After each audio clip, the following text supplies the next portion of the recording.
Selamat datang di channel Magabutri Tripo. Terimalah salam dan dharma, Namo Buddhaya. Selamat siang kepada Romo dan Ramani, Bapak Ibu sekalian, saudara. Hari ini hari Minggu, tanggal 11 bulan Mei tahun 2025, bertepatan dengan satu hari kita menjelang Hari Raya Waisak yang jatuh pada hari Senin, tanggal 12 Mei tahun 2025, yang merupakan Waisak yang ke-2569 tahun Buddha tahun 2025. Oleh karenanya, alangkah baiknya kalau pada hari ini saya akan memberikan ceramah Dharma tentang sekitar Waisak yang kita akan laksanakan pada hari Senin yang akan datang. Romo dan Ramani, Bapak sekalian, saudara, jadi pada hari Waisak adalah kita sudah ketahui sebagai 3 peristiwa penting yang jatuh pada bulan Waisak. Walaupun pada tahun yang berbeda, kita sebut dengan Trisuci Waisak karena pada hari itulah yang pertama adalah kelahiran Siddhartha Gautama. Kemudian yang kedua adalah ketika Pertapa Gautama mencapai penerangan sempurna. Dan yang ketiga adalah wafatnya Sang Buddha. Oleh karenanya pada hari ini kita akan sedikit membahas tentang apa itu Waisak. Termasuk diantaranya adalah apa yang disebut dengan Detik Waisak. Di Indonesia, Detik Waisak menjadi populer karena kita percaya pada hari tersebut adalah hari kelahirannya Siddhartha Gautama di bawah pohon Bodhi. Dan beliau adalah putra seorang raja. Jadi beliau di dalam riwayat dikatakan lahir pada bulan Purnama Sidhi. Artinya beliau lahir ketika bulan bulat sempurna. Itulah yang disebut dengan Detik Waisak. Jadi kita percaya pada tanggal dan hari setelah jam tersebut kita bersama-sama duduk bermeditasi. Kita merenung akan kelahiran seorang guru besar, seorang guru agung yang akan membimbing umat manusia. Romo dan Ramani, Bapak sekalian, saudara, jadi kalau kita berbicara masalah Waisak, tentu tidak terlepas dari riwayat hidup dari Siddhartha Gautama. Beliau adalah seorang besar yang membaktikan, mengorbankan hidupnya untuk manusia, untuk agar supaya manusia terbebas dari penderitaan, manusia bebas dari kelahiran, usia tua, penyakit, dan kematian.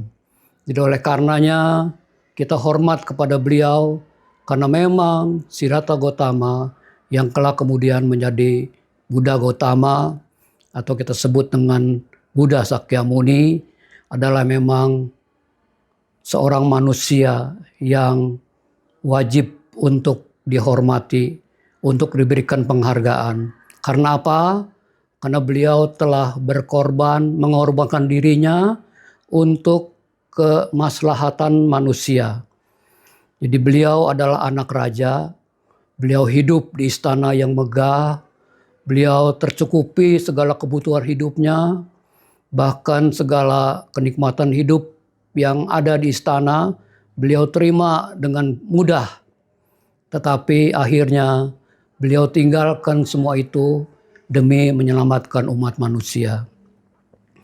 Kalau kita berbicara tentang pengorbanan, kalau seorang manusia, seorang ayah atau seorang ibu itu berkorban untuk anaknya, untuk keluarganya, untuk orang tuanya, adalah itu hal yang biasa. Tetapi beliau berkorban untuk umat manusia. Beliau merasakan penderitaan yang begitu hebat, tinggal di hutan yang mungkin saja satu hari bisa makan, bisa juga tidak makan, tetapi beliau ikhlas, rela untuk mendapatkan dharma yang beliau cita-citakan. Dan ketika beliau sudah mendapatkan dharma pada bulan Waisak, akhirnya juga beliau dengan ikhlas memberikan dharma tersebut untuk manusia agar terbebas dari penderitaan.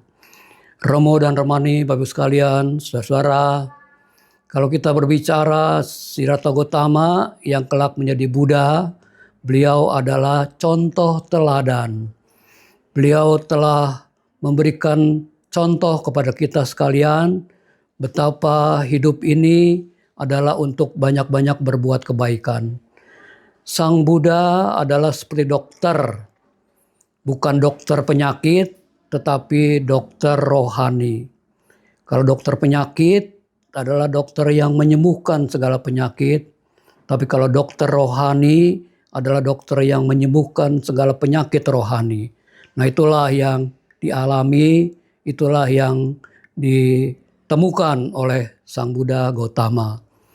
Dokter penyakit pun juga tidak bisa menyembuhkan begitu saja tanpa kerjasama dengan pasiennya.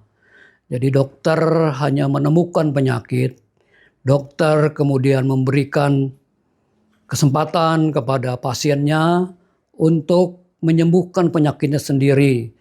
Dokter itu hanya memberikan petunjuk bahwa pasien itu menghidap penyakit. Kemudian harus memantang beberapa makanan. Kemudian dokter juga memberikan resep untuk ditebus obatnya di apotik supaya obat tersebut dimakan setiap hari secara rutin.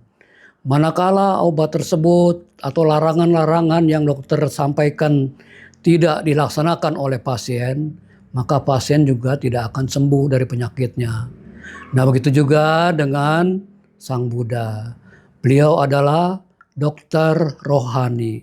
Beliau tidak bisa menyembuhkan penyakit batin yang dialami oleh manusia, tetapi manusia itu sendiri. Jadi umat itulah sendiri yang bisa menyelamatkan diri sendiri. Sang Buddha hanya menuntun, Sang Buddha hanya membimbing kepada umatnya, kalau kamu berbuat kebaikan, maka kamu mendapatkan kebahagiaan. Kalau kamu berbuat kejahatan, maka kamu akan mendapatkan penderitaan. Jadi kepada umat itulah yang memilih mana yang ingin kamu laksanakan. Ingin bahagia, berbuatlah kebaikan. Ingin pergi ke neraka, maka kamu harus berbuat jahat. Jadi Sang Buddha tidak bisa memaksa kepada umatnya untuk berbuat sesuatu. Silakan kepada umat yang memilih. Nah, Sang Buddha tidak omong kosong. Jadi Sang Buddha tidak hanya omong besar, tapi beliau sudah mendapati apa yang beliau katakan. Beliau katakan bahwa umat yang berbakti harus berbuat Pancasila. Jadi kepada umat awam minimal laksanakanlah Pancasila dalam kehidupan sehari-hari. Kemudian kalau ingin mempunyai uang yang banyak, maka harus banyak-banyak berdana. Jadi kepada umat janganlah selalu meminta. Kalau ingin kaya raya, kalau ingin banyak uang, maka umat harus berdana. Jadi tidak ada sesuatu yang kita bisa petik kalau kita tidak menanam. Menanamnya banyak, akan mendapatnya banyak. Menanam sedikit, akan mendapatnya juga sedikit. Jadi kalau kita ingin menanam yang banyak, maka kita juga akan memperoleh sesuatu yang banyak juga. Dan kemudian Sang Buddha mengatakan kalau kita ingin berpikiran yang cerdas, juga harus bermeditasi. Jadi orang-orang yang mempunyai pikiran yang terang, cerdas, maka sebelumnya, dahulunya, dia adalah orang-orang yang rajin bermeditasi.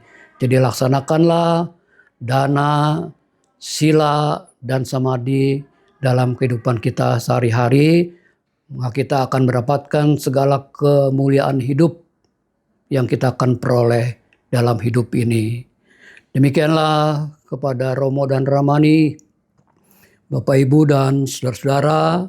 Jadi sekali lagi selamat menyambut datangnya Hari Suci Waisak 2569 tahun Buddha tahun 2025.